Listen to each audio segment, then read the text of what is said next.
Türkmenistanda dollaryň gara bazardaky narhy yeni rekord derejelere yetip 22-nji maýda irden 1 Amerikan dollary Aşgabatda 22 manada, Daşowda 23 manada barabar boldy diýip Azatlygyň paýtagtdaky we ýurdun Demiradyk welaýatyna habarçylary aýdýarlar. Şun irden Ors bazaryna, ýagny Gülistan Sowda merkezinde 1 Amerikan dollaryny 22 manatdan hödürlediler. Çoğunludaky Altyn Asyr bazarynda 1 Amerikan dollary 21 manat 50 teňe barabar. Daşowda 1 Amerikan dollarynyň bahasy 23 manada ýetdi diýip, howpsuzlyk ýagdaýlary sebäpli adynyň efirde agdalmadygyny soran habarçymyz aýtdy.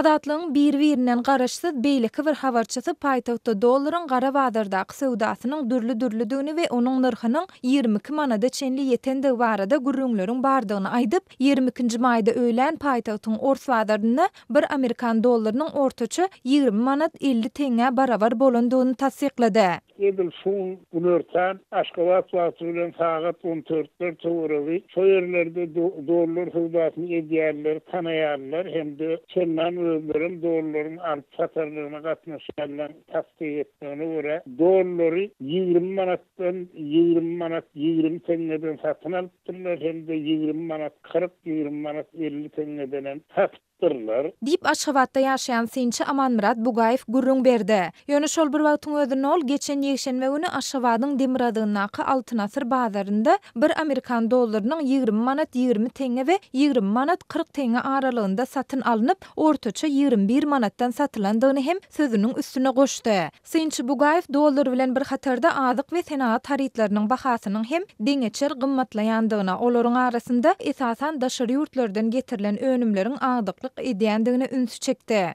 Türkiýeden getirilen almalar var. Bundan bir aýdaly 5-6 nodal şolaryň 1 kilogramy 25-27 manat aralygynda häzir kuwatda bolsa olaryň şol bahasy 30-33 manat aralygynda edil şuň. Ýa-da bolmasa et bazarlaryň ählisinde gymmatlapdyr. Şol 18 manat diýilen ýazma meselem Gülistan Sowda merkezinde ýani Ors bazarynda ýöne hatarlaryndan şo 23 manat bilen 25 manat aralygynda satýarlar. Ýa-da Tuyunun in ardany edil şuun bazarlarda 15 manat edipdir. Bir hepti tewruwatyn dowamyny 3 manat üstüne münüpdir de öňkü narhynyň. Dip Bugaýew ilatyň ýaşaýyş durmuş şertleriniň barha kynlaşýandygyny belleýär. Türkmenistanda 2016-njy ýylyň ýanwarynda dollaryň resmi sowdasy ýatyrlany bäri, onuň gara bazardaky bahasynyň ýokurlanmagy dowam edýär. Türkmenistanyň merkezi banky bolsa dollaryň resmi kursyny 3,5 manat möçberinde saklap galýar. Azatlygyň habarçylary ýurtda adyk we senat haritlarynyň barha ýokurlanmagy netijesinde ösümlik ýagy, un, şeker ýaly gündelik haritlary